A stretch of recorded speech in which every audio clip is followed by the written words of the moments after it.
For centuries, the women of the Russian imperial court lived lives shrouded in mystery and overshadowed by the towering figures of tsars and emperors. Behind the glittering palaces and grand ceremonies were queens and empresses whose influence shaped the course of history in ways both subtle and profound, but whose stories have largely been forgotten or dismissed. Their voices, buried beneath layers of political upheaval, patriarchal bias and historical neglect, are only now beginning to emerge from the shadows. Rediscovering these forgotten queens means more than uncovering names. It is about reclaiming the complex, often surprising narratives of power, resilience and identity that challenge everything we think we know about Russia's past. In the sweeping history of Imperial Russia, names like Peter the Great, Ivan the Terrible, and Nicholas II dominate the historical imagination. The Romanov dynasty, which ruled from 1613 to 1971, is most often remembered through the lens of these powerful male rulers, with their wars, reforms and autocratic grandeur. The glittering palaces of St. Petersburg, the blood-soaked halls of revolution, and the geopolitical drama of the Russian Empire all seem centered on emperors. Yet behind every emperor stood women whose stories have largely faded into the background of history. Wives, mothers, daughters and empresses whose influence, though often subtle or obscured, helped shape the empire in profound ways. These women occupied complicated roles in a court that both empowered and restricted them. In the early days of the Romanovs, tsarinas lived secluded lives in the women's quarters, rarely seen by the public and barely involved in court politics. However, even within those walls, women exerted quiet influence over dynastic succession, religious policy and court alliances. As Russia expanded its cultural and political reach westward under Peter the Great, the imperial court began adopting European customs. This transformation offered imperial women new visibility and opportunities, though not always real power. One striking feature of Russian history is its recurring ambivalence toward powerful women. Unlike some European monarchies that rejected the idea of female rule outright, Russia tolerated, even embraced, reigning empresses when necessity or opportunity presented itself. Women such as Catherine I, Elizabeth Petrovna, and Catherine the Great ascended the throne and ruled in their own right. Yet these women often had to justify their authority through exceptional intelligence, political cunning, or martial alliances. They were frequently portrayed either as anomalies of brilliance or as dangerous meddlers in a man's world.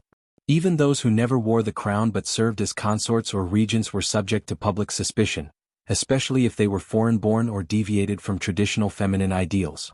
The perception of female power in Russian culture has always been complicated by religion, nationalism, and patriarchal tradition. The Russian Orthodox Church, while venerating female saints and the Virgin Mary, upheld strict expectations of female submission in both family and state life. The mythos of the self-sacrificing mother or devout wife left little room for women who sought political agency or intellectual independence. When they did assert themselves, whether as regents, advisors, or reformers, they were often labeled manipulative, unnatural, or treasonous. As a result, many of the queens and empresses who walked the corridors of imperial power have been reduced to footnotes in larger narratives about the men around them. The idea of the forgotten queen, in Russian history, is not simply a matter of neglect. In many cases, it reflects an intentional silencing. Histories written under male emperors or in the Soviet era often downplayed the roles of royal women. The Soviet regime in particular had little interest in preserving the memory of monarchs, let alone their wives. Women like Anna Ivanovna or Maria Feodorovna were rarely studied beyond their relationships to tsars. Some were remembered only for scandal, rumor, or failure, while others were entirely eclipsed by better-known figures like Catherine the Great. Even when they were acknowledged, these women were flattened into stereotypes: the tragic empress, the foreign intriguer, the saintly matron. Yet beneath these limited portraits lie complex and often contradictory lives. Many of these women navigated the impossible demands of court politics, public expectations, and private grief. They acted as cultural patrons, political intermediaries, philanthropists, and survivors in a world where their power was conditional and their failures unforgiving. Take Catherine I, for instance, a woman of humble origins who rose from peasant status to become empress in her own right after the death of Peter the Great. Or Anna Leopoldina, who ruled as regent for her infant son Ivan VI, only to be overthrown and imprisoned for life. Their stories are filled with intrigue, resilience, and historical significance, yet their names rarely appear in popular histories of the empire. Even those closer to our own time, like Alexandra Feodorovna, the last tsarina, vilified in part for her reliance on Rasputin and her perceived aloofness, have been subjected more to myth than to nuanced historical analysis. This video sets out to recover those overlooked figures, not to romanticize them but to restore complexity to their lives and roles. It aims to examine how these queens, empresses, and consorts contributed to the shaping of imperial Russia, not merely through marriage or motherhood, but through statecraft, diplomacy, cultural patronage, and personal conviction. Their stories, whether tragic, triumphant, or quietly influential, offer a fuller understanding of how power functioned in the Russian court and how gender shaped the very framework of empire. In revisiting these lives, we also confront deeper questions about historical memory. Who gets remembered and why? What does it take for a woman to leave a lasting imprint on an empire that did not expect her to rule? And what do we lose when we overlook those who stood just outside the spotlight? These forgotten queens, some rulers, others consorts, stood in the shadow of autocracy, but they were not powerless. Their legacies, though buried under centuries of myth and neglect, still echo through the architecture, literature, and political structures they helped build. By drawing these women out of the shadows and placing them where they belong, within the heart of Russian history, this work attempts to correct a long-standing imbalance. The imperial story is not complete without them.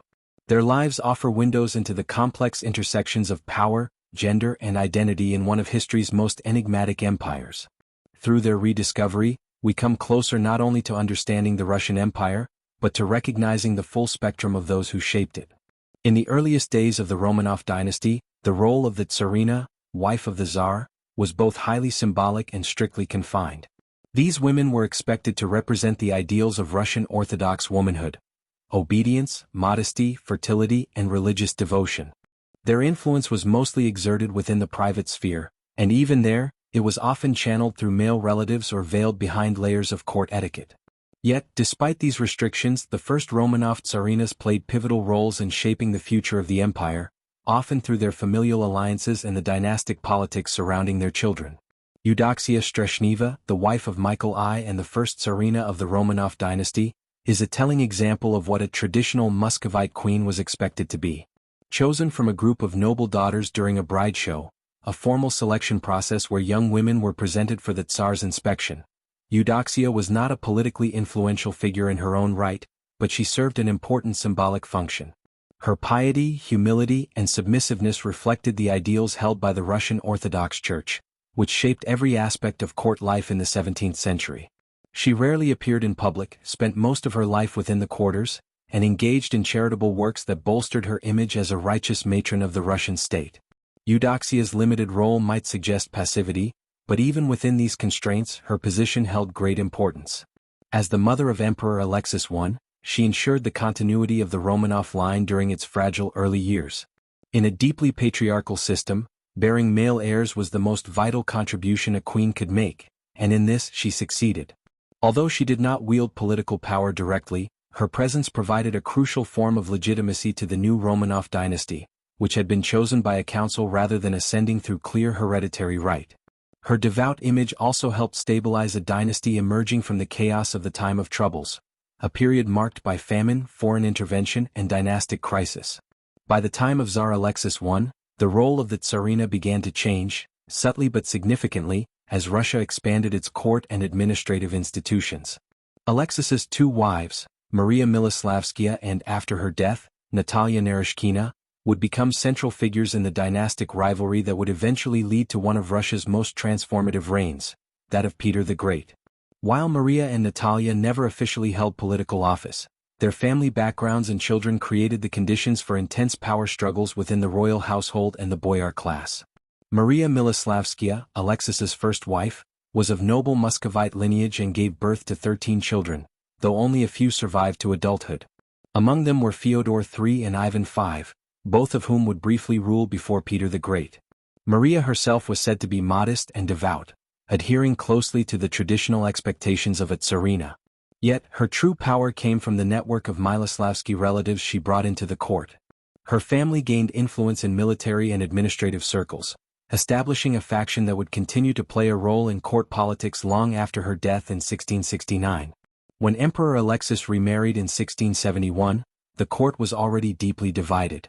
Natalia Naryshkina, his second wife, was of lesser noble background but had been raised in a more westernized environment under the influence of the boyar Artemon Matveyev, who had traveled abroad and brought back progressive ideas. Natalia's upbringing was reflected in her behavior and preferences.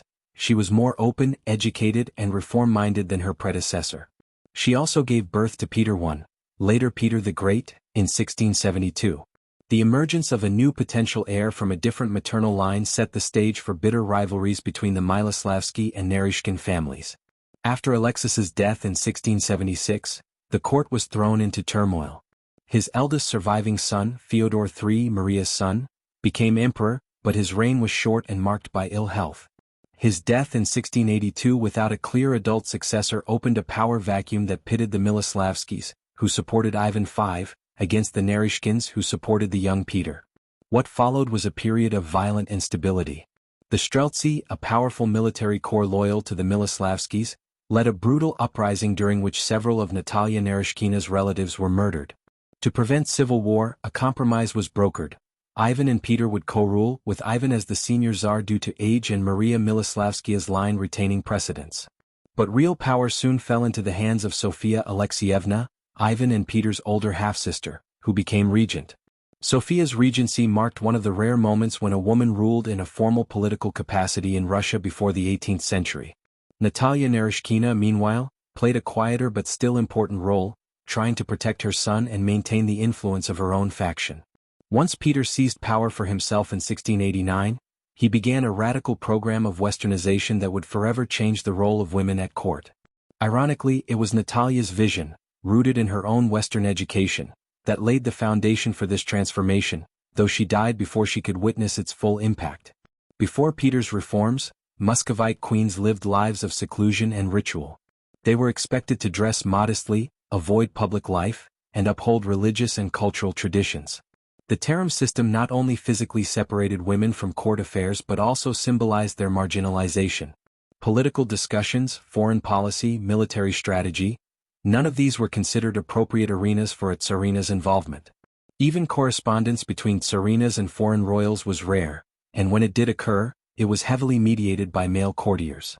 Yet this public silence should not be mistaken for complete powerlessness.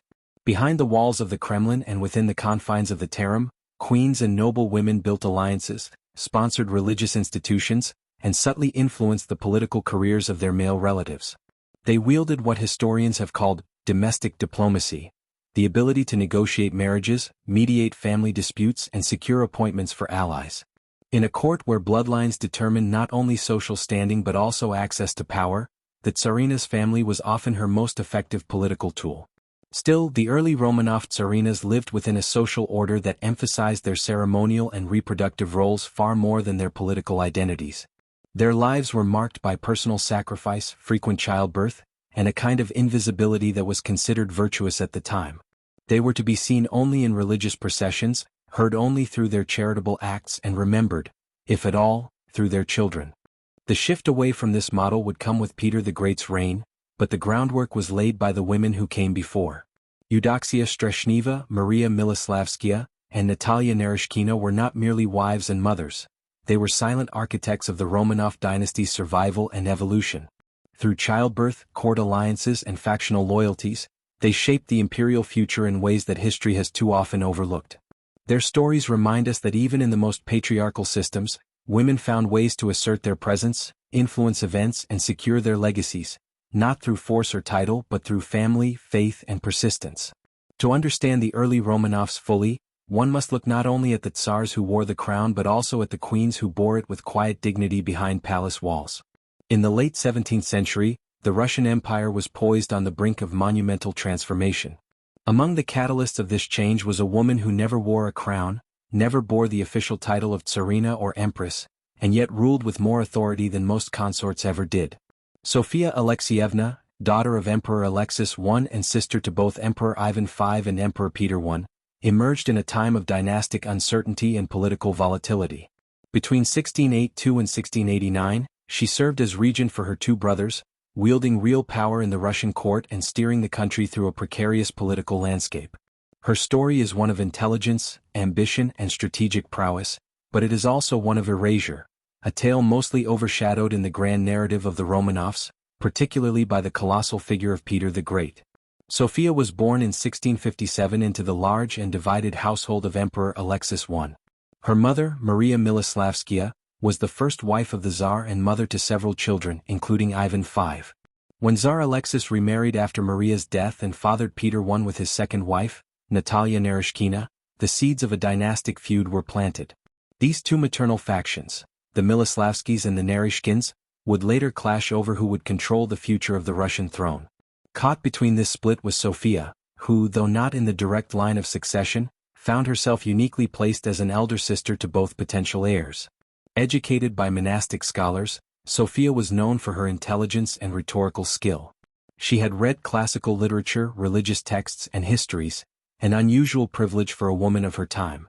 Her sharp intellect and courtly tact allowed her to move in the male-dominated political sphere with rare effectiveness. When Tsar Fyodor III died in 1682 without a direct heir, a crisis ensued. The Naryshkin faction pushed for Peter, then only 10 years old, to ascend the throne. However, the Miloslavsky faction, to which Sophia belonged, argued for her brother Ivan, who was older but mentally and physically infirm. The resulting power vacuum escalated into violent confrontation when the Streltsy, an elite military corps, mutinied. Exploiting their discontent and invoking suspicions that the Naryshkins had murdered Ivan, Sophia helped orchestrate a public uprising that culminated in the brutal murder of several Naryshkin allies and the elevation of both Ivan and Peter as co-tsars. Yet the co-rule was largely symbolic. Ivan, debilitated and passive, and Peter, still a child, were incapable of governance. Into this void stepped Sophia, who secured the official title of regent. From 1682 to 1689, she presided over state affairs, effectively ruling the empire. She had her own court, received foreign dignitaries, issued decrees, and took residence in the Kremlin's royal chambers. Coins were minted in her name. Her regency was not hidden behind a veil of formality. It was, in every sense, a period of female rule in a country that did not formally permit it. Sophia's reign as regent was marked by a pragmatic and reform-oriented approach to governance. She appointed able advisors, the most prominent being Prince Vasily Golitsyn, who led several important initiatives during her rule. Together, they attempted to modernize aspects of Russia's legal and administrative systems and sought to reform foreign policy. Sophia supported the Treaty of Nerchinsk with China in 1689, which established stable borders in the Far East, an essential diplomatic achievement. She also promoted religious tolerance toward the Old Believers, a persecuted religious faction within Orthodoxy, attempting to ease tensions that had fractured Russian society. Despite these accomplishments, Sophia's regency was constantly under pressure from entrenched misogyny, court factionalism, and the looming threat of Peter's maturity. While her authority was de facto, it was also constantly contested. Many boyars, Russia's powerful nobility, resented the idea of a woman exercising sovereign power. Religious conservatives saw her prominence in public life as scandalous, even blasphemous. As Peter grew older and his own ambitions began to take shape, the question of succession re-emerged with renewed urgency. Unlike Ivan, Peter was energetic, physically strong, and increasingly aligned with the younger generation of reformers and soldiers who envisioned a more modern, militarized Russia. Sophia, once the stabilizing force of the court, began to look like a barrier to change. In 1687 and 1689, Sophia's authority began to unravel following two failed military campaigns against the Crimean Khanate. Though led by Golitsyn, the defeats were politically damaging for Sophia. They weakened her standing among the military and discredited her vision of cautious, diplomatic reform. Meanwhile, Peter had retreated to the village of Preobrazhenskoye, where he had begun assembling his own court, building a private army, and cultivating advisors who would later become central to his rule. The court effectively split into two centers of power, Sophia in the Kremlin and Peter in the countryside. The tension between these camps escalated in the summer of 1689 when rumors of another Streltsy uprising spread. Whether true or fabricated, Peter interpreted the threat as an attempted coup by Sophia. In the decisive confrontation that followed, Peter gained the upper hand. His supporters managed to isolate Sophia politically and militarily. She was forced to relinquish her role as regent and retire to the Novodevichy convent in Moscow, though she was not initially tonsured as a nun and continued to receive visitors and maintain some influence. However, after the Streltsy launched another failed rebellion in 1698, this time without Sophia's knowledge, Peter used it as a pretext to remove her completely from public life. He ordered her confinement within the convent and compelled her to take the veil. Several of her supporters were executed, and Sophia herself faded into historical obscurity. She would spend the remainder of her life in isolation, dying in 1704. Despite ruling for nearly a decade and leaving a substantial impact on both domestic and foreign affairs, Sophia Alexeievna has rarely been given her due in imperial histories. Part of the reason lies in the dominant narrative of Peter the Great's epical rule. As one of Russia's most celebrated and transformative tsars, Peter's reign has often been framed as a heroic break from a dark and regressive past. Within this storyline, Sophia is positioned not as a forerunner or moderate reformer, but as an obstacle to Peter's modernization. Her gender also played a role in the diminishing of her legacy. In a society where female leadership was equated with disorder or moral decay, it was easier for historians to view her regency as an aberration rather than a legitimate chapter in Russia's evolution. There is also the myth-making machinery that surrounded Peter's rise. Official histories written during his reign and afterward emphasized his battles against backwardness and resistance, symbolized in part by Sophia. This portrayal was politically useful. It allowed Peter to justify the sweeping and often brutal changes he implemented, including the execution of the Streltsy and the reorganization of the state. Sophia's image as an intelligent, calculated, and politically adept woman did not fit the emerging national narrative centered around masculine strength, autocratic control, and a singular vision of progress. As a result, her achievements were either glossed over or reframed as evidence of treachery and ambition. Yet a closer look at Sophia's regency reveals a figure who governed with skill, pragmatism, and foresight. She held power during a period of dynastic fragility, negotiated complex court rivalries, and kept the country from descending into chaos. She surrounded herself with competent ministers, sought peace with foreign powers, and attempted internal reforms, all while navigating the suffocating constraints of gender and tradition. Her ability to do so without formal authority or military command speaks to her remarkable political acumen. Sophia Alexeievna's story is not one of failure, though it ended in political defeat.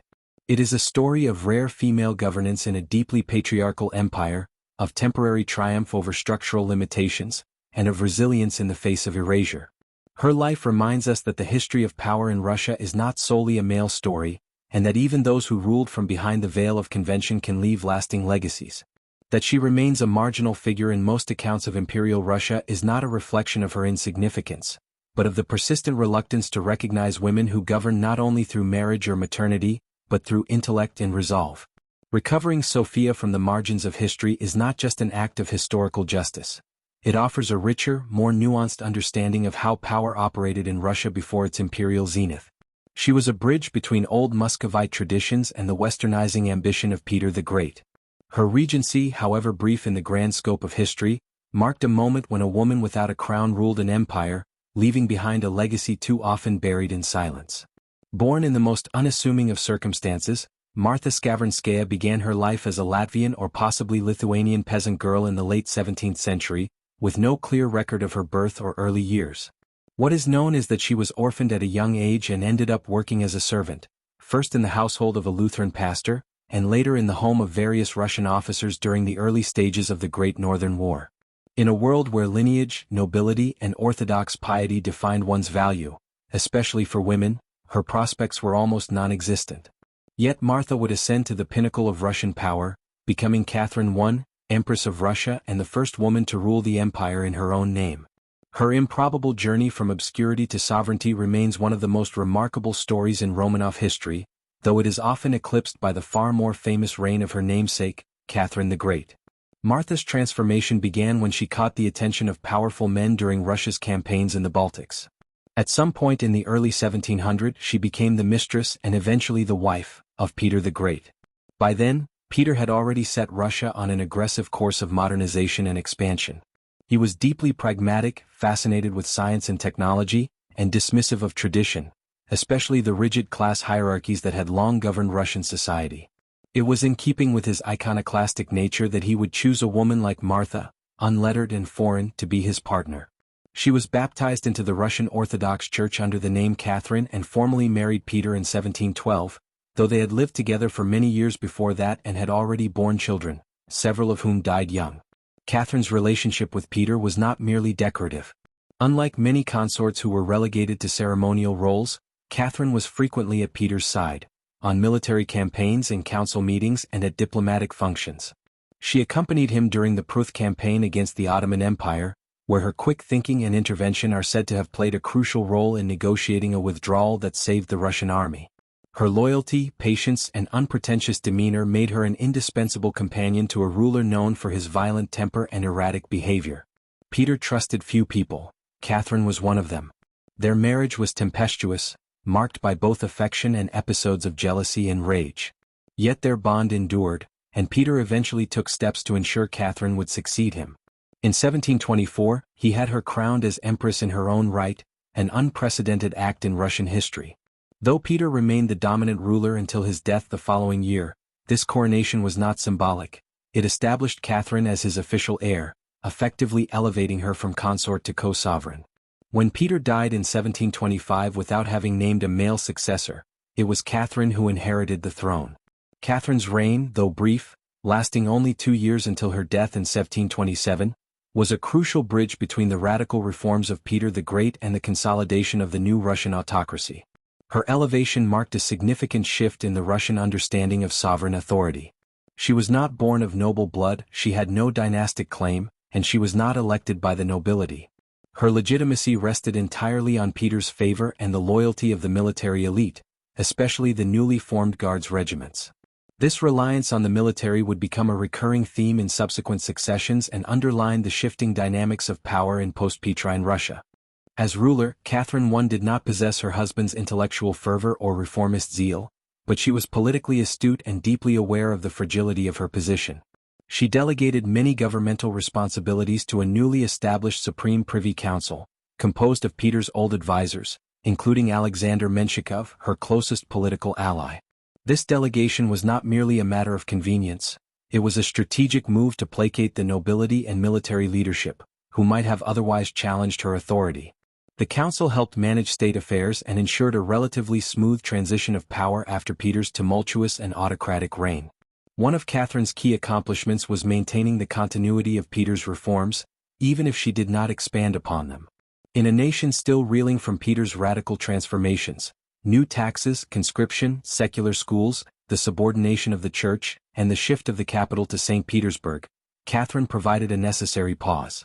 Her rule gave the country time to absorb these changes and allowed the administrative apparatus Peter had created to stabilize. In this sense, Catherine's reign served as a period of necessary consolidation, preserving the imperial structure that would later support more ambitious rulers. Despite these contributions, Catherine I has been largely marginalized in the grand narrative of Russian imperial history. Her reign is often dismissed as a transitional episode, a placeholder between Peter's revolutionary era and the complex dynastic struggles that followed. Much of this marginalization stems from her origins. For centuries, historians and courtiers alike were uncomfortable with the idea that a woman of peasant stock, and a foreigner to boot, could legitimately rule the Russian Empire. Her lack of formal education and intellectual legacy further contributed to her diminished standing. She left behind no grand philosophical writings, no bold new reforms, and no lasting cultural institutions. In the pantheon of Russian rulers, these are often the criteria by which greatness is measured. Furthermore, Catherine I's legacy was overshadowed by the towering figure of Catherine I, who would come to power half a century later and rule for more than 3 decades. Catherine the Great, a German-born noblewoman, was highly educated, politically cunning, and self-consciously modeled her reign on Enlightenment principles. She left behind volumes of correspondence, policy initiatives, and a vast cultural and architectural footprint. In contrast, Catherine I appears modest, almost invisible, despite being the first woman to legally rule the Russian Empire. Historians often conflate or confuse the two, with the first Catherine relegated to a footnote in the dramatic story of the Romanoffs. Yet this view fails to recognize the courage, skill, and resilience it took for Catherine I to rise from a life of servitude to the throne of one of the world's largest empires. Her ability to navigate the treacherous politics of the Russian court, earn the loyalty of Peter's allies, and hold together a fragile state in the wake of his death was no small feat. Unlike later empresses who ascended with the backing of noble families or foreign alliances, Catherine had nothing but her relationship with Peter and her own intuitive grasp of power. She managed to retain that power without resorting to violence or purges, a rare occurrence in the Romanov saga. She also laid the groundwork for the idea that women could not only inherit but exercise supreme power in Russia. Before Catherine I, female rule was virtually unthinkable, with the brief exception of Sophia Alexeievna's regency. After her, the Russian court would see a remarkable series of empresses, Anna, Elizabeth, and Catherine the Great, all of whom shaped the empire in profound ways. Catherine I's reign, though brief, was the prototype. It proved that a woman, even one without noble lineage or formal education, could hold the reins of imperial power and command the loyalty of the military and nobility. Her daughters, particularly Elizabeth Petrovna, would carry on the Romanoff line and the legacy of female rule. Elizabeth would later seize the throne in a coup and rule for 20 years, during which she strengthened the arts and the power of the monarchy. The seeds of that future were planted in the quiet, cautious reign of Catherine I, who ensured that Peter's dynastic experiment would survive its first test. In retrospect, Catherine I's life defies the conventions of history. She was an outsider who became the center of Russian imperial life. She was an illiterate servant who navigated the complexities of court politics and became empress in an age that offered women almost no official power. She was a transitional figure whose reign ensured that the upheaval wrought by Peter the Great did not unravel after his death. And she was the first in a line of ruling women who would define the next century of Russian history. To remember Catherine I only in the shadow of Catherine the Great is to misunderstand her importance. The former servant girl turned sovereign may not have ruled with grandeur or left behind a monumental legacy, but she embodied the improbable possibilities of the Russian Empire, a place where power could, occasionally and extraordinarily, flow from the most unexpected sources. Her reign represents not just a personal triumph, but a pivotal moment in the evolution of the Romanov dynasty, when the crown passed not by bloodline alone but through loyalty, strength, and sheer survival. Anna Ivanovna, born in 1693, was the daughter of Emperor Ivan V and niece of Peter the Great. Her early life was marked by political maneuvering and personal tragedy. In 1710 she married Frederick William, Duke of Courland, but he died shortly after their wedding, leaving Anna a widow at a young age. She remained in Courland, serving as regent of the duchy. In 1730, following the death of Peter II, the Russian Supreme Privy Council offered Anna the Russian throne, hoping to limit her power through a set of conditions that would establish a constitutional monarchy. Anna initially agreed but later rejected these conditions, dissolved the council and reasserted autocratic rule, much like her uncle Peter the Great. Anna's reign from 1730 to 1740 was characterized by a strong central authority and the influence of her German favorites, notably Ernst Johann Byron. Her court was known for its opulence and extravagance, epitomized by the construction of an ice palace in St. Petersburg for a mock wedding, which has become a symbol of her reign's excesses. Despite her efforts to continue Peter the Great's modernization policies, Anna's reliance on foreign advisors and her autocratic style led to resentment among the Russian nobility. Her reign is often remembered for its harshness and the dominance of German influence in Russian affairs. Anna died in 1740 without naming a clear successor. She appointed her infant grandnephew Ivan VI as heir with Byron as regent. However, Byron's regency was short-lived, and he was soon overthrown. Anna Leopoldovna, born Elizabeth Katerina Christine in 1718, was the daughter of Charles Leopold, Duke of Mecklenburg-Schwerin, and Catherine, sister of Empress Anna. She married Anton Ulrich, Duke of Brunswick, in 1739, and their son Ivan VI was born in 1740. Following Byron's fall, Anna Leopoldovna assumed the regency for her son. Her time as regent was marked by political instability and her perceived inexperience. In 1741, Elizabeth, daughter of Peter the Great, led a coup that deposed Anna Leopoldovna and Ivan VI. Anna Leopoldovna and her family were imprisoned in Kolmogorye, where she gave birth to several more children. She died in captivity in 1746 at the age of 27. Both Anna Ivanovna and Anna Leopoldovna played significant roles in the complex succession politics of 18th-century Russia. Their reigns highlight the challenges faced by female rulers in a patriarchal society and the volatility of Russian imperial politics during this period. Elizabeth Petrovna, daughter of Peter the Great and Catherine I, was born into a world of dramatic upheaval, relentless modernization, and court intrigue.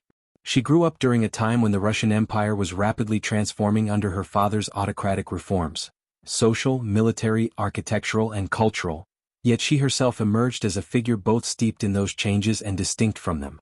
Her mother's humble origins and her father's unconventional attitude toward succession meant Elizabeth was never assured a place in the line of power.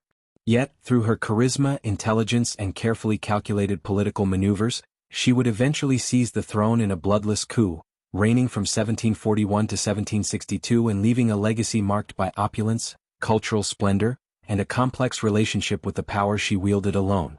In her youth, Elizabeth was noted for her beauty and charm. These personal qualities made her a favorite at court, but not necessarily a serious political contender. After Peter the Great's death, the empire experienced a period of instability, with rulers who either died prematurely or governed as placeholders for future coups. Elizabeth was sidelined during the reigns of her cousin Empress Anna and later the regency of Anna Leopoldovna. She endured these years in a kind of suspended limbo, present at court but constantly watched, always a potential threat due to her bloodline. Her father had built the empire, she carried his name and his legacy. In 1741, taking advantage of public dissatisfaction with foreign influence and the general weariness with the German advisors who dominated court politics under the regency of Anna Leopoldovna, Elizabeth staged a coup with the help of the Preobrazhensky Guards, an elite military unit originally established by her father. She marched through the corridors of power at night, declaring her intention to take the throne as the daughter of Peter the Great. With minimal resistance, she was proclaimed Empress of Russia. The bloodless nature of the coup, and her claim to her father's authority, gave her instant legitimacy. Once in power, Elizabeth Petrovna ruled with absolute authority but without marrying or producing an heir. This decision to remain single was both personal and strategic. By not marrying, she avoided being dominated by a foreign prince or elevating a noble family that might challenge her authority. Her celibacy was not necessarily born of chastity, she had known lovers and maintained long relationships, but of political necessity. In an era when female rulers were often expected to govern alongside male consorts, Elizabeth's singular reign was a statement. She would rule on her own terms. Her court quickly became one of the most extravagant in Europe. Elizabeth was obsessed with French culture, fashion and language, importing trends from Versailles and making St. Petersburg a dazzling showcase of imperial excess. She famously owned thousands of dresses and changed outfits several times a day, a habit that bewildered foreign diplomats and delighted courtiers. This obsession with surface and appearance was not merely vanity, it was also a display of imperial grandeur and authority, one that aligned the Russian court with European high culture and affirmed her reign's legitimacy in the eyes of the elite. Elizabeth's patronage of the arts left a deep imprint on Russian culture. She supported the development of architecture, music and education, commissioning the construction of iconic buildings such as the Winter Palace and the Smolny Cathedral, both of which exemplified the Baroque style that flourished under her reign. She also laid the groundwork for institutions that would later blossom under her successor, Catherine the Great, including the Imperial Academy of Arts. By aligning herself with cultural sophistication and artistic innovation, Elizabeth reinforced her image as an enlightened monarch, even if she never embraced Enlightenment philosophy as wholeheartedly as her successor would. Despite her cultural accomplishments, Elizabeth's reign was not without contradictions. While she presided over an era of lavish display, she was also known for her moral conservatism and heavy-handed use of censorship. She abolished capital punishment in Russia, an extraordinary act of mercy in an otherwise punitive political system, but she also maintained a rigid court hierarchy and sanctioned the exile or imprisonment of political enemies. Her court, while dazzling, was tightly controlled.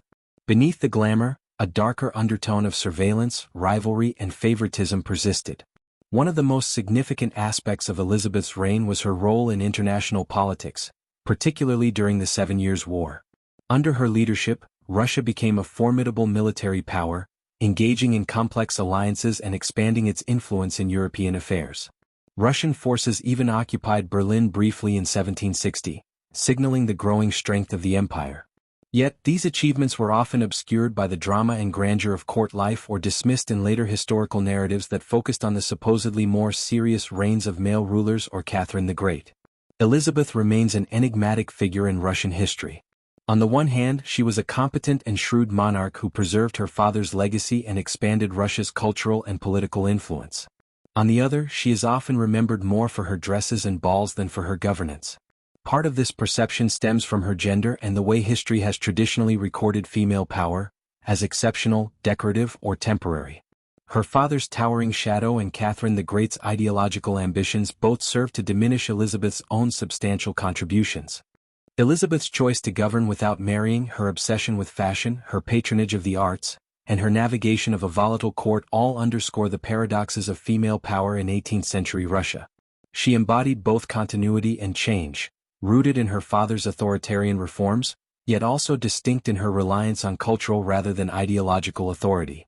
Her reign was a bridge between the militarized autocracy of Peter the Great and the enlightened despotism of Catherine the Great, and in many ways, it laid the foundation for the empire's golden age. Catherine the Great, or Catherine I, often appears in these narratives as the exceptional woman ruler, the one who succeeded where others failed, who left behind volumes of correspondence and manifestos, and who openly embraced Enlightenment ideals. Born a German princess named Sophia von Holtzerbst, Catherine came to Russia as the bride of the future Emperor Peter III.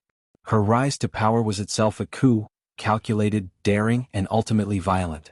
When she deposed her unpopular husband in 1762, she justified it not just as a political necessity but as a philosophical one. She positioned herself as a ruler of reason and reform, framing her reign as the rational continuation of Peter the Great's modernization, albeit with a more polished, intellectual veneer. Catherine's reign lasted over 3 decades, during which she expanded the Russian Empire, engaged with Enlightenment thinkers like Voltaire and Diderot, and initiated sweeping administrative reforms. She corresponded prolifically, published treatises on governance, and cast herself as a philosopher queen in the mold of Plato's ideal ruler. She was in many ways the historian's dream, articulate, ambitious, and concerned with legacy. This made her a favorite subject for biographers, both in her own time and in later centuries. Yet it's precisely because Catherine fits so well into established narratives of great rulers that she stands in contrast to those women whose power was less theatrical, less philosophically documented, and more contextually constrained. Empresses like Elizabeth Petrovna or Anna Ivanovna wielded power in tangible and sometimes transformative ways but did so without the intellectual scaffolding that Catherine provided. They did not pen manifestos or align themselves publicly with Enlightenment ideals. They ruled from intuition, necessity, and lineage rather than through self-fashioned ideological frameworks. History, as it's often written, prefers those who explain themselves, and Catherine was a master of self-narration.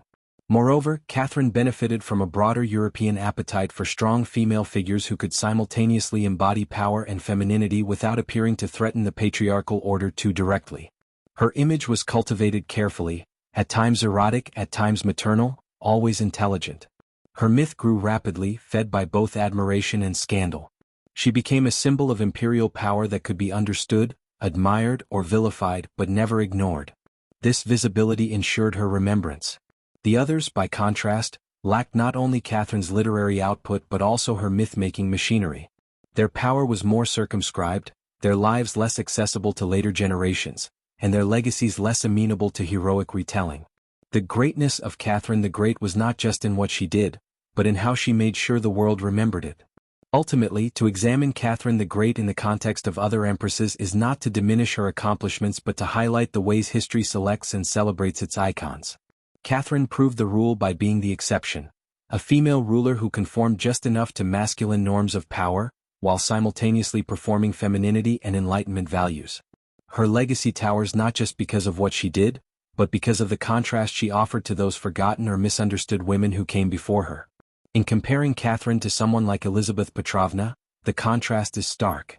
Elizabeth had the bloodline, the charisma, the loyalty of the guards, and the accomplishments, yet she is often seen as frivolous. Catherine, lacking royal blood, positioned herself as a philosopher queen and conquered the narrative as thoroughly as she conquered territory.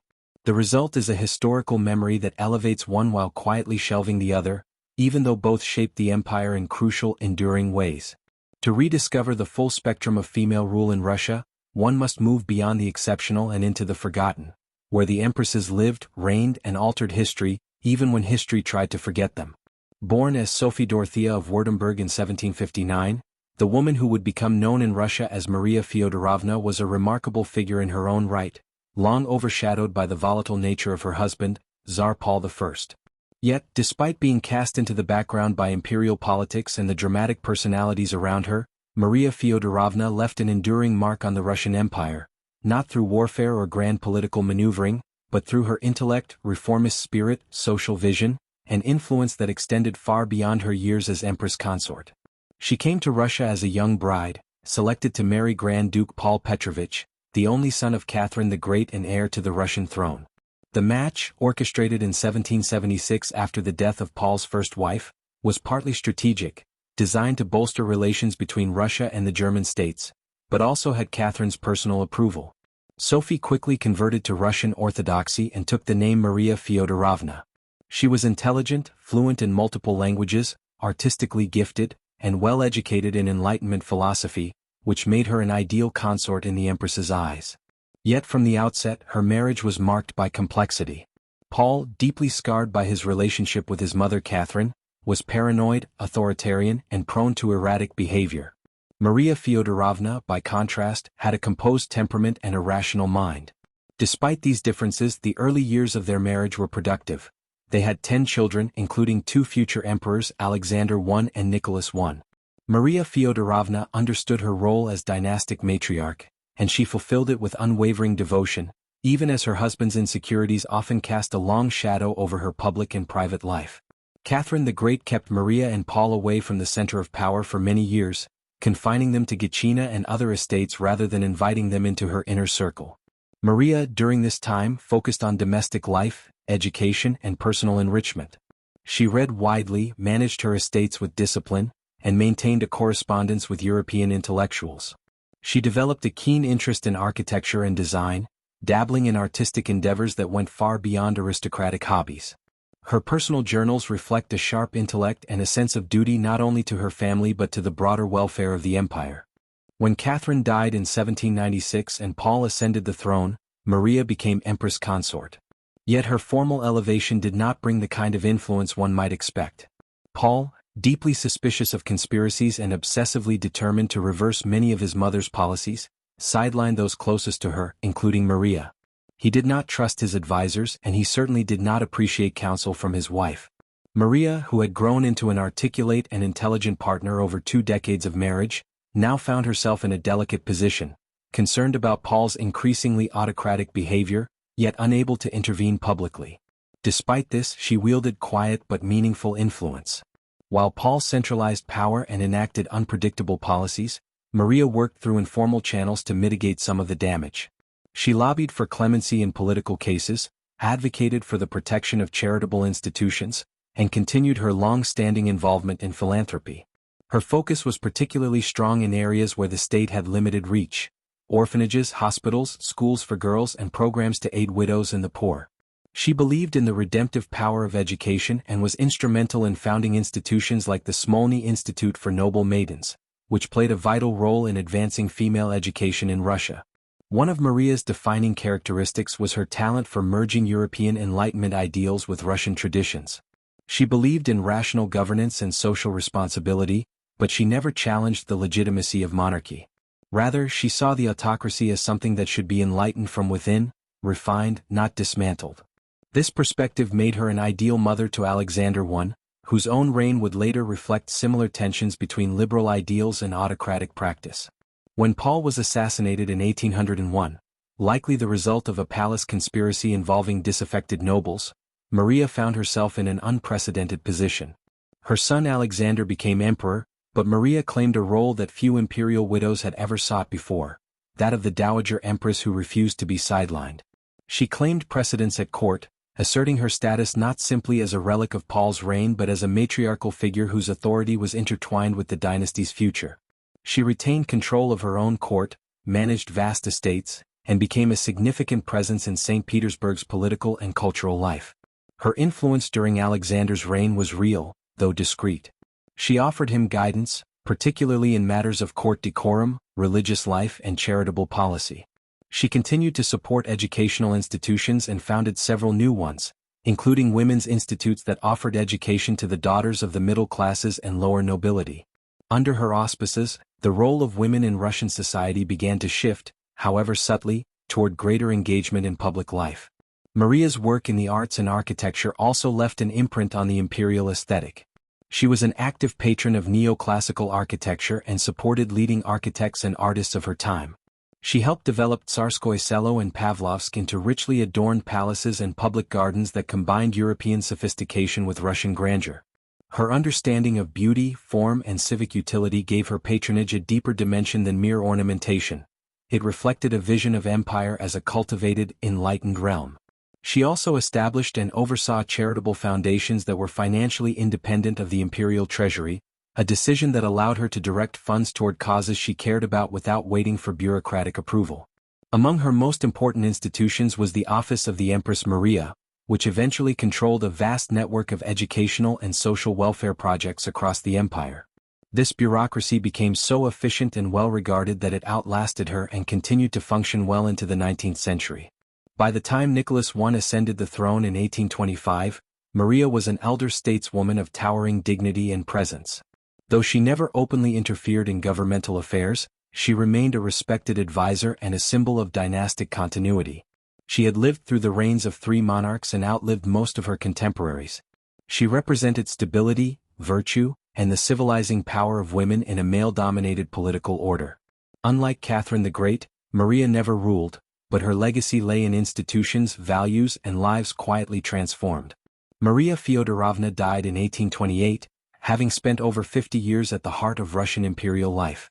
Though she never held the throne herself, she shaped the Russian court and society in profound ways.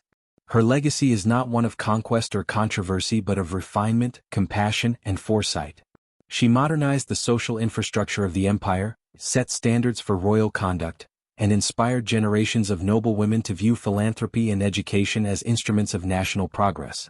Maria Feodorovna represents the quiet power of resilience, intellect, and moral conviction in a world that often prioritized spectacle and aggression.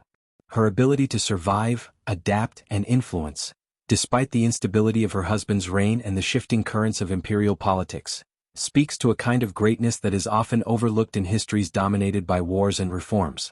While emperors came and went, Maria built something lasting, a tradition of enlightened service that outlived her and continues to resonate in the story of Russia's forgotten queens. Elizabeth Alexeievna, born Princess Louise of Baden in 1779, entered Russian history not as a ruler in her own right, but as the consort to one of Russia's most enigmatic emperors, Alexander I. Her life unfolded amid the grandeur of imperial palaces, political secrecy, and personal heartbreak.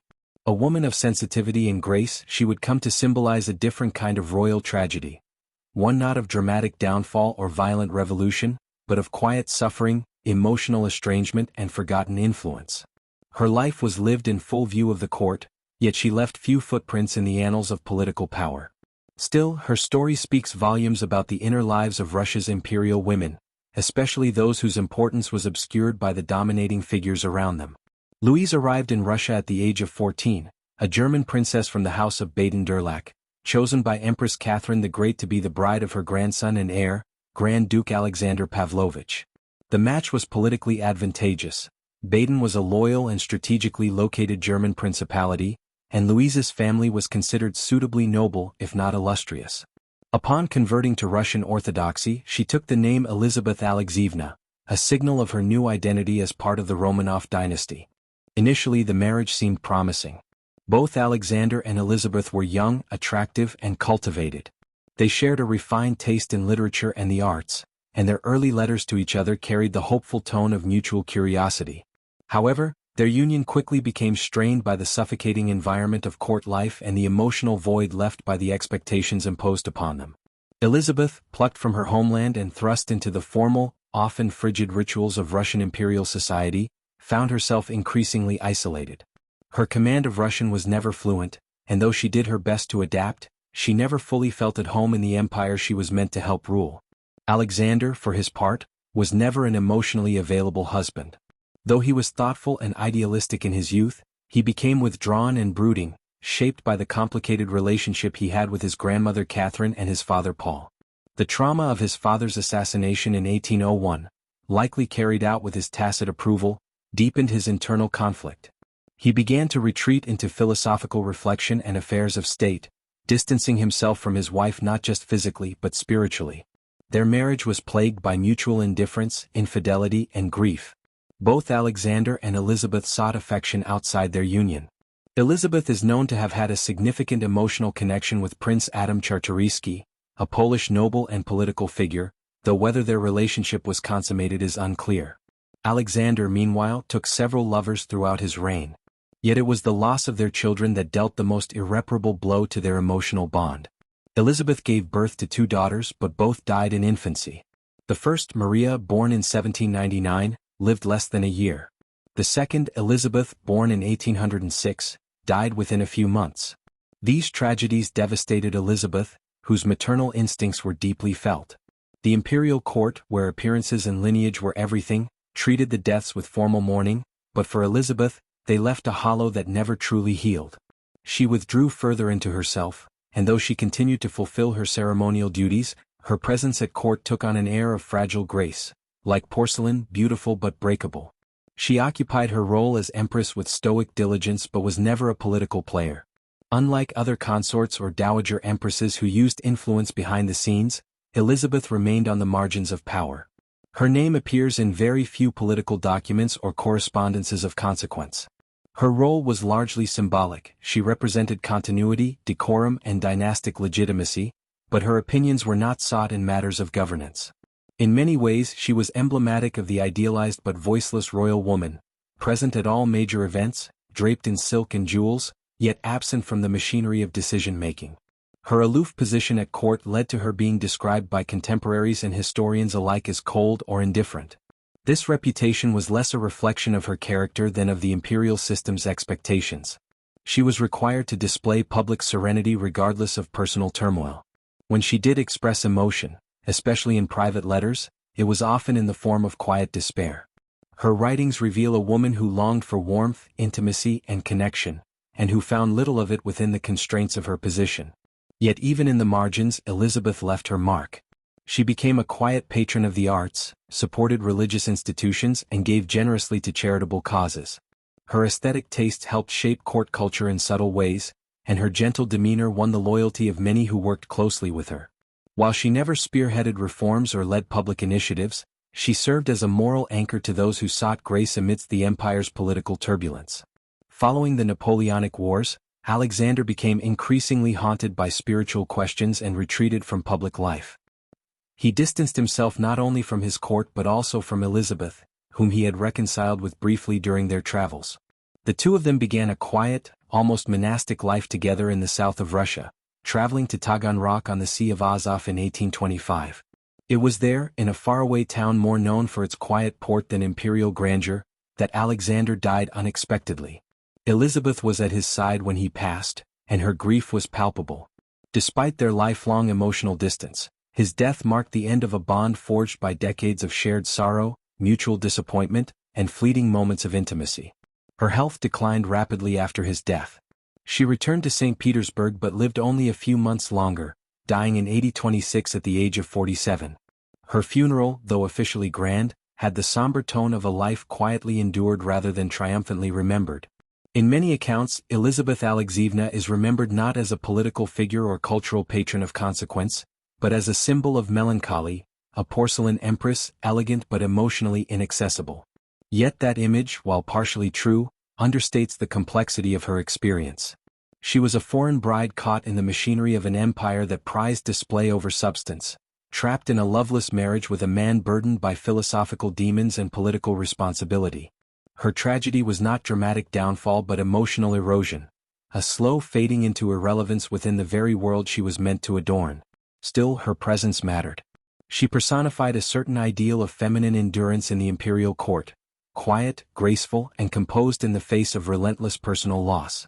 In a dynasty filled with powerful and polarizing women, Elizabeth offers a different kind of portrait, one of restraint, sorrow, and dignity. Her legacy lies not in reforms past or battles won but in the quieter contributions of emotional resilience and moral bearing during one of Russia's most complex and transformative imperial periods. Hers is the story of a queen who never ruled, a wife who was never truly loved, and a mother who lost everything, yet who maintained her composure and grace until the very end. Born on July 13, 1798 in Charlottenburg Palace, Berlin, Princess Charlotte of Prussia was the eldest surviving daughter of King Frederick William III of Prussia and Queen Louise of Mecklenburg-Strelitz. Her early years were shaped by the tumultuous backdrop of the Napoleonic Wars, which left an indelible mark on her upbringing and worldview. In 1817, at the age of 19, she married Grand Duke Nicholas Pavlovich of Russia, the future Tsar Nicholas I, and upon her conversion to Russian Orthodoxy, she adopted the name Alexandra Feodorovna. As Empress Consort from 1825 to 1855, Alexandra embodied the ideals of a devout and traditional empress. She was known for her deep religious convictions, modesty, and commitment to family values. Despite her prominent position, Alexandra maintained a relatively low political profile, focusing instead on her roles as wife and mother. Her marriage to Nicholas I was marked by mutual respect and affection, and together they had several children, including the future Tsar Alexander II. Her influence was most evident in the upbringing of her children, instilling in them the values of duty, piety, and service to the empire. Alexandra's health, however, was a constant concern. She suffered from various ailments throughout her life, which often limited her public appearances and engagements. Despite these challenges, she remained a steadfast presence in the imperial court, offering support and counsel to her husband during his reign. Her resilience and dedication earned her the admiration of those around her. After Nicholas I's death in 1855, Alexandra withdrew from public life, dedicating her remaining years to religious devotion and charitable works. She passed away on November 1, 1860, leaving behind a legacy of quiet strength and unwavering commitment to her family and faith. Born on August 8, 1824 in Darmstadt, Princess Maximilian Wilhelmine Auguste Sophie Marie of Hesse and by Rhine, later known as Maria Alexandrovna, was the daughter of Ludwig II, Grand Duke of Hesse, and Princess Wilhelmine of Baden. Raised in a household that valued education and simplicity, Marie was well prepared for the responsibilities that would come with her future role. At the age of 16, she married Tsarevich Alexander Nikolaevich, the future Tsar Alexander II of Russia, and converted to Russian Orthodoxy, adopting the name Maria Alexandrovna. As Empress Consort from 1855 to 1880, Maria Alexandrovna was a strong advocate for women's education and healthcare. She played a pivotal role in the establishment of institutions aimed at improving the lives of women and children, including the founding of the Russian Red Cross Society. Her commitment to social causes extended to the promotion of female education, supporting schools and programs that provided opportunities for women to learn and contribute to society. Maria's marriage to Alexander II, while initially harmonious, faced challenges over time.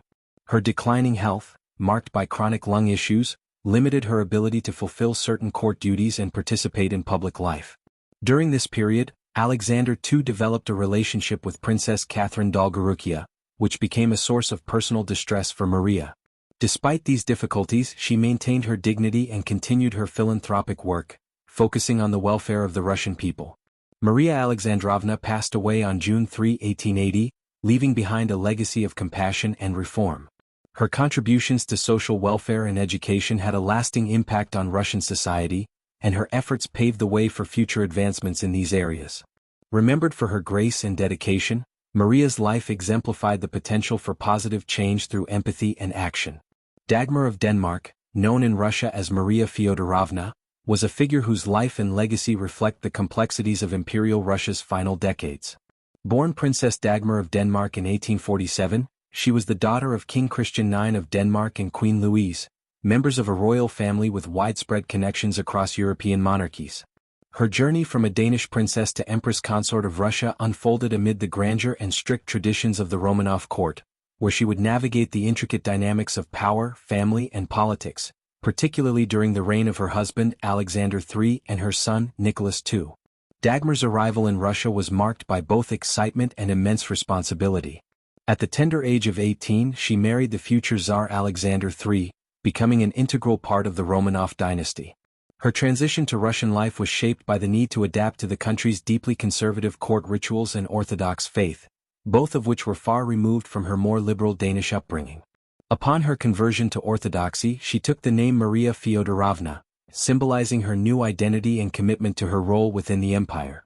As Empress Consort from 1881 until Alexander III's death in 1894, Maria Feodorovna played a crucial role in stabilizing the monarchy during a period marked by political upheaval and social unrest.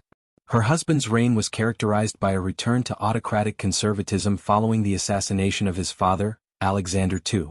Together, they represented a forceful commitment to preserving traditional values and Russian national identity. Maria Feodorovna supported Alexander III's policies, advocating for a strong, centralized state and the reinforcement of Orthodox Christianity as the moral foundation of the empire. Despite her traditionalist stance, Maria Feodorovna's influence extended beyond the ceremonial. She was deeply involved in court life and wielded considerable soft power, acting as a bridge between the old guard and emerging modern forces. Her presence was a calming influence on Alexander III, who was known for his stern and sometimes volatile nature. Maria Feodorovna's diplomacy and tact helped maintain cohesion within the imperial family and court officials, especially during moments of political tension. Her ability to manage interpersonal relationships within the court was a testament to her understanding of power dynamics and her dedication to the monarchy's continuity. The empress was also a devoted mother, raising 6 children, among them the future Nicholas II. Her maternal role was one she approached with both affection and rigor, instilling in her children the values of duty, loyalty, and service to Russia. However, the pressures of raising the heir to the throne were immense, and her relationship with Nicholas II was complex, shaped by both love and high expectations. Maria Feodorovna's influence on her son was significant, as she sought to prepare him for the burdens of rulership, even as she remained wary of the challenges he would face in a rapidly changing Russia.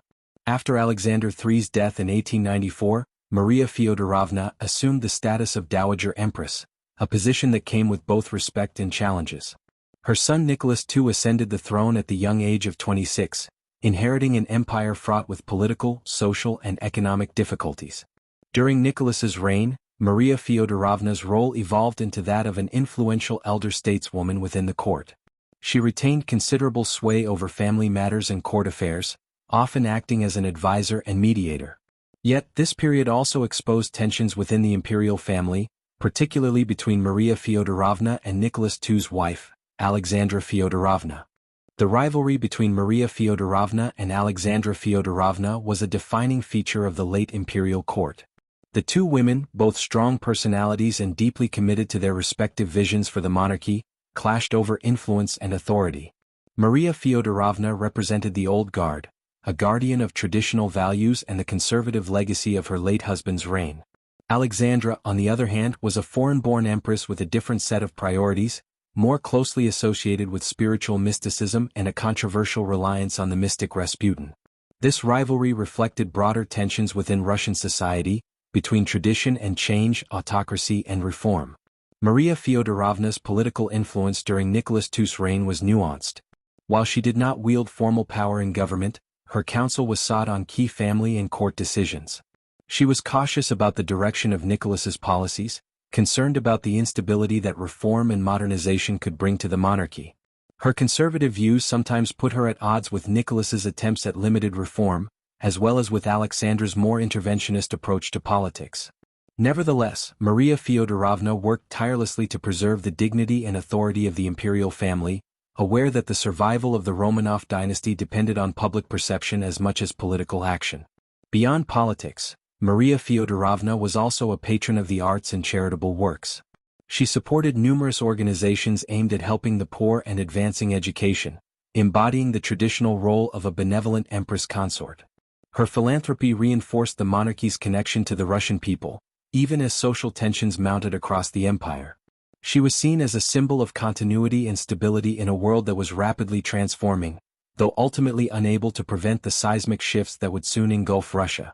Her later years were marked by the tragic unraveling of the Romanov dynasty. The outbreak of World War I, the rise of revolutionary movements, and the eventual abdication of Nicholas II in 1917 brought an end to imperial rule in Russia. Throughout these tumultuous times, Maria Feodorovna remained fiercely loyal to her family and the monarchy. Following the revolution, she fled Russia, living in exile in Denmark where she spent her remaining years reflecting on a lost empire and a bygone era of royal power.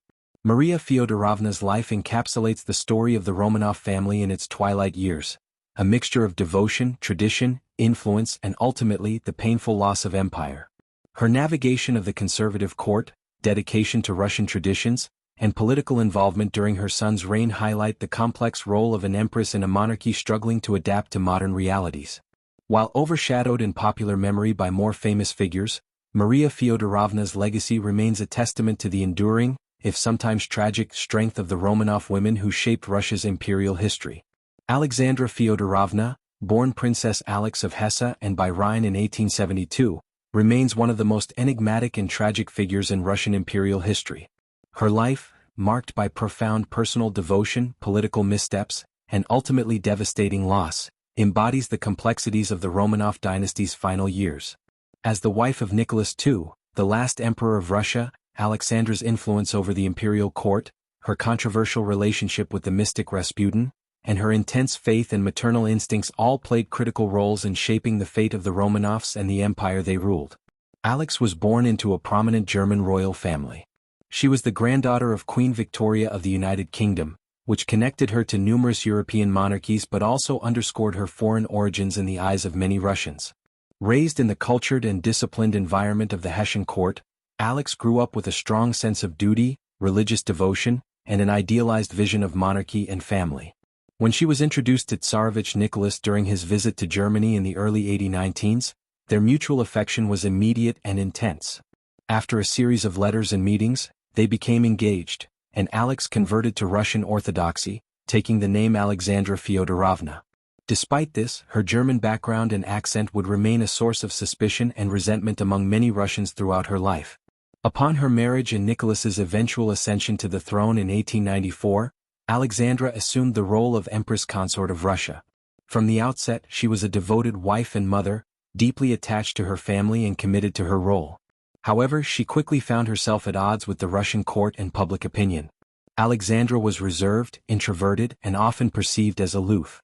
Unlike some of her more socially adept predecessors, she struggled to connect with the aristocracy and the broader Russian populace. Her foreign heritage was exploited by political opponents, who painted her as an outsider and a symbol of distrust amid growing nationalist and revolutionary sentiments. The empress's life was further complicated by her intense religiosity. Alexandra was deeply spiritual and placed immense faith in the Orthodox Church. This devotion provided her comfort but also contributed to her reliance on spiritual intermediaries, most notably the mystic Grigory Rasputin. Rasputin's entry into the royal family's inner circle was primarily due to Alexandra's desperate hope to find a cure for her only son, Alexei, who suffered from hemophilia, a hereditary blood disorder that made even minor injuries life-threatening. Medical science at the time was limited in treating such conditions, and Alexandra turned to Rasputin after hearing of his alleged healing powers. Rasputin's influence over Alexandra and, by extension, the imperial family, became a focal point of scandal and political intrigue. While some historians debate the extent of his power, it is clear that Alexandra trusted him implicitly, seeing him as a divine agent capable of protecting her son and the dynasty. This trust extended to allowing Rasputin significant access to court affairs and personnel, which led to widespread rumors and accusations of corruption, debauchery, and mismanagement. Rasputin's presence exacerbated the already fragile reputation of the Romanoffs and fueled opposition among nobles, politicians, and the public. The political consequences of Alexandra's association with Rasputin were profound. During World War I, as Nicholas II took command of the Russian army and left the capital, Alexandra effectively became the acting ruler. Her decisions, heavily influenced by Rasputin and her own conservative instincts, alienated many within the government and military. Her dismissal of capable ministers and appointment of unreliable favorites contributed to the worsening political and economic situation in Russia. The perception that a foreign-born empress and her mystic advisor were steering the empire into chaos undermined the monarchy's legitimacy. At the same time, Alexandra's personal life was fraught with tragedy and obsession. Her devotion to her family was total, especially to her son Alexei. She lived in constant fear for his safety and well-being, often isolating herself from the court and public to protect him. This maternal obsession further distanced her from the realities of Russian society and the political turmoil engulfing the country. She was criticized for being out of touch with her subjects suffering during a time of widespread hardship and unrest. Despite these challenges, Alexandra remained steadfast in her beliefs and loyal to her husband. She supported Nicholas II throughout his reign, even as opposition to the monarchy mounted. Her strength and resolve in the face of mounting adversity were notable, but so too was her inability to adapt to changing political realities. Her conservative worldview, combined with a deep-seated belief in divine right and monarchy, blinded her to the need for reform and alienated potential allies. The final years of Alexandra's life were marked by revolution and collapse. The February Revolution of 1917 forced Nicholas II to abdicate, ending over 3 centuries of Romanov rule. Alexandra and her family were placed under house arrest and eventually imprisoned. Their fate was sealed by the Bolshevik seizure of power later that year, and in 1918 Alexandra, Nicholas, and their children were executed by the Bolsheviks in Ekaterinburg. Alexandra's legacy is complex and contested. To some, she is a tragic figure, a devoted mother and wife caught in an impossible situation, whose faith and love ultimately could not save her family or empire. To others, she is a symbol of the Romanov dynasty's failures, out of touch with her people, manipulated by Rasputin, and partly responsible for the downfall of Imperial Russia. Her life story illuminates the tensions between personal devotion and public responsibility, tradition and modernity, faith and politics.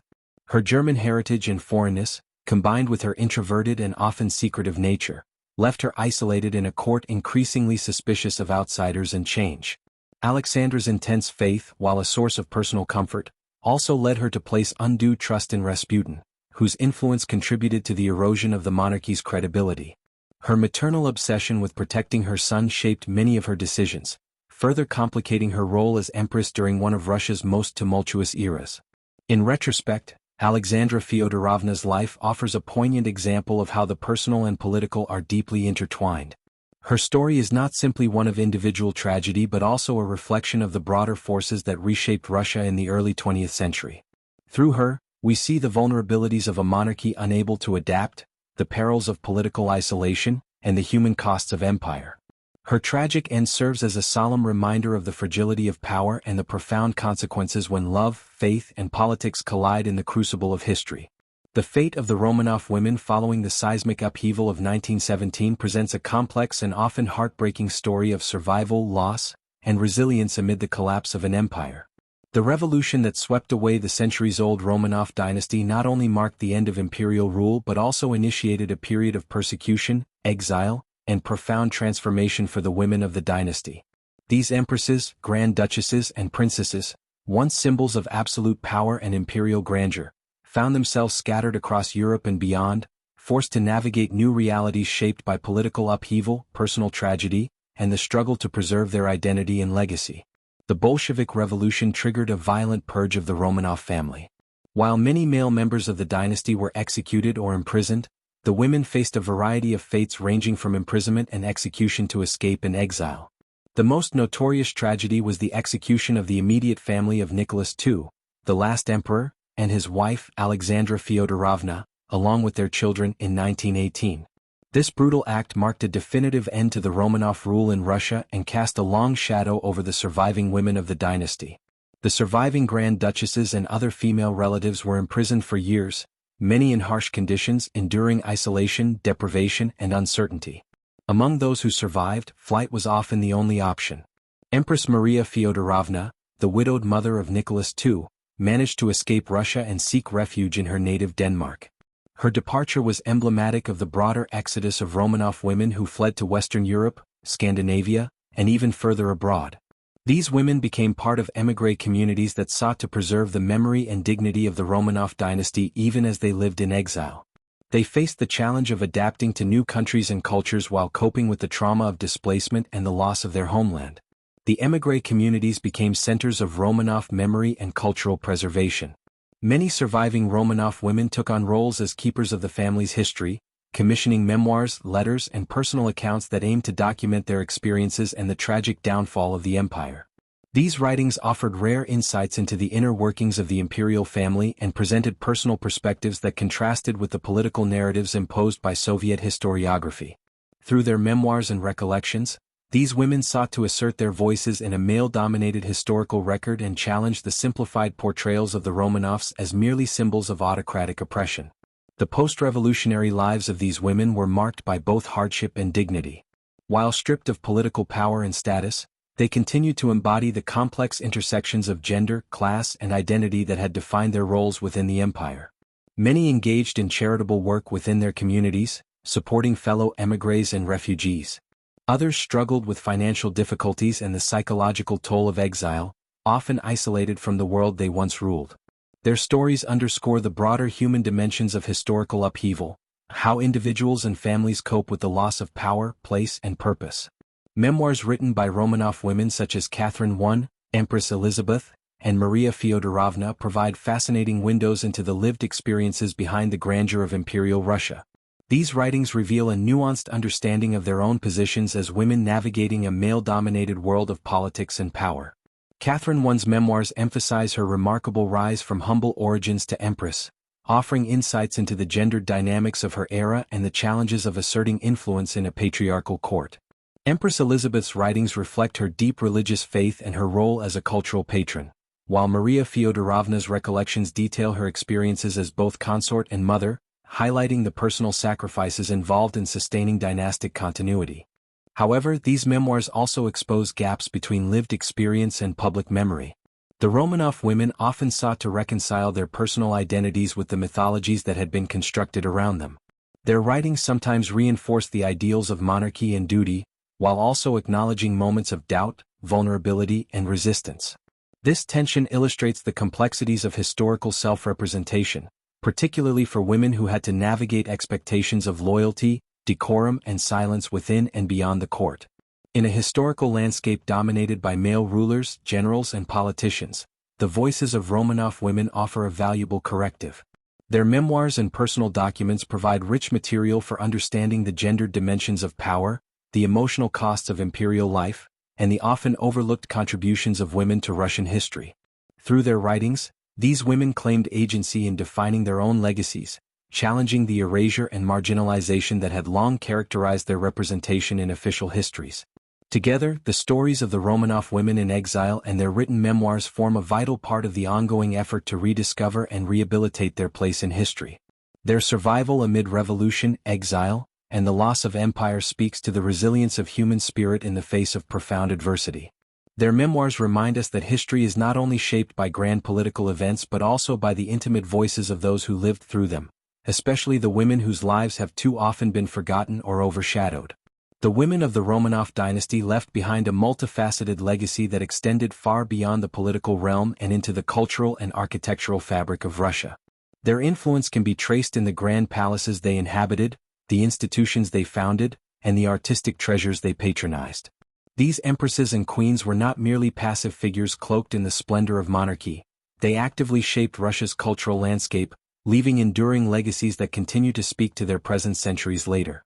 From the earliest days of the Romanovs, architecture became a crucial medium through which imperial women expressed their power and taste. Palaces commissioned by or named after these queens and empresses served as tangible symbols of their status and cultural aspirations. For example, the Winter Palace in St. Petersburg, though primarily associated with Peter the Great and later rulers, was deeply shaped by the patronage of empresses such as Elizabeth and Catherine the Great, who oversaw expansions and embellishments that transformed it into a symbol of imperial grandeur. These structures were more than residences. They were stages for court life, centers of political power, and reflections of evolving artistic styles that blended Russian traditions with European influences. Beyond palatial architecture, the Romanov women championed the establishment of schools, hospitals, and charitable institutions that served the Russian populace. Their patronage reflected a genuine concern for social welfare and education, with empresses such as Maria Feodorovna and Alexandra Feodorovna supporting initiatives aimed at improving healthcare and access to learning, particularly for women and children.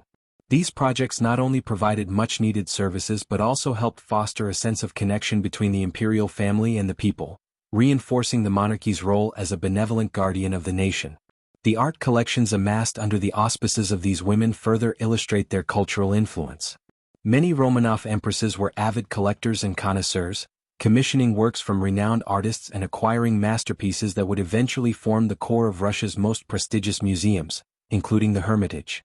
Their tastes helped shape the development of Russian art and architecture, blending Western European styles with native motifs to create a distinctive imperial aesthetic.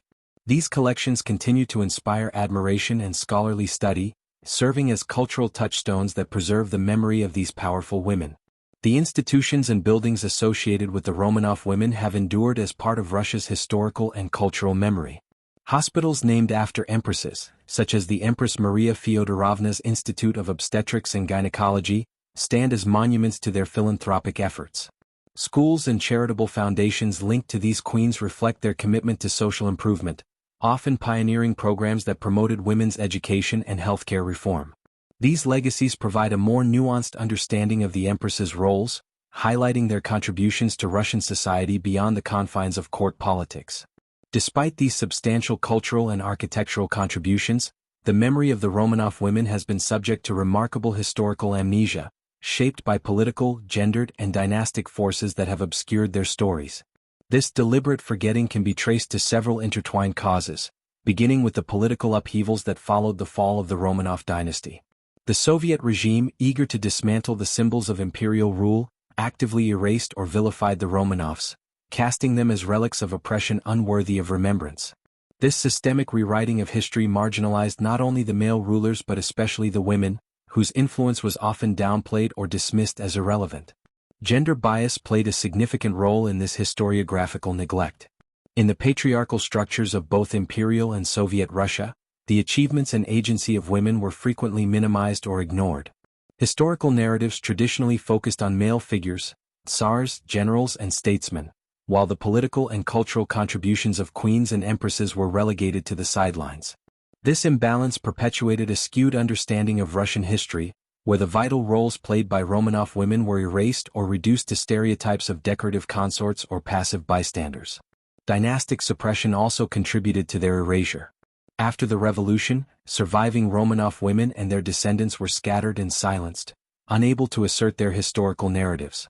The Bolshevik government's censorship of imperial history created a vacuum in which alternative memories struggled to survive. Moreover, within the Russian émigré communities, competing claims to legitimacy and power sometimes led to fractured remembrances, further complicating the preservation of the women's legacies. When compared to male rulers, the marginalization of Romanov women becomes even more apparent. Tsars such as Peter the Great and Catherine the Great, though controversial, have been extensively studied and mythologized. Their political and military achievements dominate historical discourse and popular culture. In contrast, the empresses who ruled behind the scenes or who exercised influence in less overt ways have often been overshadowed. Their stories are frequently absent from textbooks and public commemorations, resulting in a historical imbalance that understates the significance of their contributions. In the context of modern Russian nationalism, this selective memory has been further complicated. Post-Soviet Russia has witnessed a resurgence of interest in the Romanovs as national symbols, but this revival often centers on the male sovereigns and their political accomplishments rather than on the women who shaped the dynasty's cultural and social identity. The romanticization of imperial Russia tends to simplify its history, celebrating the power and grandeur of male rulers while neglecting the nuanced and multifaceted roles of the queens and empresses. This selective memory reflects broader societal attitudes toward gender and power, as well as ongoing debates about Russia's identity and historical legacy. However, recent scholarship and cultural projects have begun to challenge this amnesia, seeking to recover and reassess the lives and legacies of the Romanov women. By examining their architectural patronage, charitable work, and cultural influence, historians and cultural institutions are uncovering the ways in which these women helped shape Russian society. Museums and heritage sites linked to the Romanov empresses are being restored and reinterpreted, providing opportunities for the public to engage with this overlooked aspect of history. These efforts contribute to a more balanced and inclusive understanding of Russia's imperial past, highlighting the importance of women as active agents in the historical narrative. The architectural and cultural legacies left by the Romanov women constitute an enduring testament to their power and vision. Their patronage of palaces, institutions, and the arts reflects a dynamic engagement with Russian society that transcended traditional gender roles. Yet, despite these significant contributions, their memory has been obscured by political upheaval, gender bias, and dynastic suppression, resulting in a historiographical amnesia that has marginalized their place in history. Contemporary efforts to rediscover and celebrate these women's roles are essential in restoring balance to the historical record and acknowledging the complexity of Russia's imperial heritage. Through architecture, patronage, and cultural memory, the forgotten queens of the Romanov dynasty continue to speak across time, inviting us to reconsider their vital place in the story of Russia. Reclaiming the stories of the Romanov women is not merely an act of filling gaps in history, it is a vital endeavor that challenges long-standing narratives shaped by political agendas, gender biases, and cultural silences. These women, queens, empresses, regents, and consorts, have too often been reduced to shadows behind their male counterparts or erased entirely from the annals of Russian history. Yet, their lives reveal complex intersections of power, identity, and agency that deserve recognition not only for their historical significance but also for what they teach us about the dynamics of queenship and female authority. Throughout history, female rulers and consorts have frequently faced invisibility, not because their actions lacked impact but because prevailing power structures and historical narratives have systematically minimized women's contributions. The Romanov women, despite occupying some of the highest positions of influence in the Russian Empire, were no exception. Their stories were often sidelined or distorted, seen as mere appendages to their husbands, or caricatured into simplistic tropes of cruelty, frivolity, or victimhood. Reclaiming their stories demands a feminist and historical reinterpretation that places them at the center of their own narratives, acknowledging their roles as active agents who shaped the cultural, political, and social landscape of their times. A feminist lens reveals how gender profoundly shaped the experiences and legacies of these women. Queenship in Imperial Russia was a delicate balance between wielding power and navigating a patriarchal society that was often hostile to female authority. Many of these women exercised power in subtle, indirect, or culturally constrained ways, through patronage, diplomacy, regency, or personal networks, challenging conventional definitions of political leadership. Their influence extended beyond formal titles or reigns. It was embedded in cultural patronage, social reforms, and the careful management of dynastic and court politics. Recognizing these nuances helps dismantle reductive historical portrayals and brings to light the multifaceted nature of female power. Moreover, a thorough historical reinterpretation confronts the deliberate erasures and distortions perpetuated by political regimes and historiographical traditions. The Soviet regime's systematic denigration of the Romanov dynasty erased much of the imperial past, while patriarchal historical writing marginalized women's roles within that past. Modern historiography has begun to challenge these biases, utilizing interdisciplinary approaches and previously overlooked sources, letters, memoirs, artistic patronage, and personal correspondence, to reconstruct richer, more balanced accounts of these women's lives. This process not only restores individual legacies but also reshapes our broader understanding of Imperial Russian history. Restoring the silhouettes of these queens also invites reflection on the nature of power and invisibility in history. Power is often associated with public overt acts, military conquest, legislation, or formal governance, domains traditionally dominated by men. Women's power, especially within royal courts, frequently operated through informal, relational, and cultural channels. These forms of influence, while less visible in official records, were no less significant. The invisibility of these women in historical memory reflects not a lack of importance but rather a failure of historians and society to recognize and value different modes of power. Reclaiming their stories challenges us to expand our definitions of leadership and influence, appreciating the diverse ways in which power can be exercised. Ultimately, restoring the histories of the Romanov women is about more than correcting the historical record. It is about honoring the complexity and resilience of women who lived at the intersections of personal and political turmoil. Their stories provide powerful insights into how women negotiated identity, authority, and survival in a world that often sought to confine or erase them. They remind us that history is not fixed or singular but is shaped by the voices that are heard, and those that have been silenced. By bringing these women back into the light, we not only recover forgotten queens but also deepen our understanding of the Russian Empire and the broader human experiences of power, gender, and memory. Their legacies, whether carved in stone, woven into cultural institutions, or inscribed in personal memoirs, continue to resonate, urging us to recognize the full tapestry of history, rich with the contributions of women whose shadows have too long been cast aside.